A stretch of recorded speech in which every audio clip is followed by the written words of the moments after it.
আমি তো কেদারনাথ মন্দিরে পৌঁছে গেছি, একটু রেস্ট নিলাম। এখন একটু বৃষ্টি হচ্ছে হালকা, তো আমি একটু হালকা ফোটাফোটা পড়ছে, ওই 4:30টার সময় আমি বেরিয়েছি। আজকে তো তারিখ তো জানো, 30/4/2026। এই দেখুন দর্শন দর্শন দর্শন করুন। এই হচ্ছে ভীমশিলা পিছনে, ওই ভৈরব বাবা মন্দিরে যাব। মেঘ পুরো ঢাকা, পুরো কুয়াশা, সব ভর্তি। ভিউটা দেখাই, খুব সুন্দর। এখানে শঙ্করাচার্য ওই মধ্যে, আমি দেখাই শঙ্করাচার্য। এটা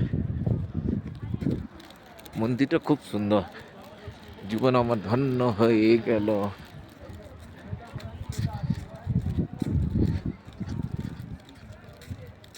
আমি নিয়ে যাচ্ছি,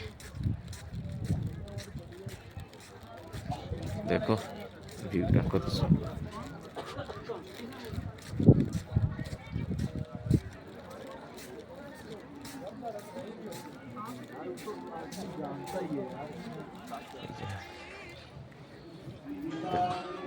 ঠিক আছে।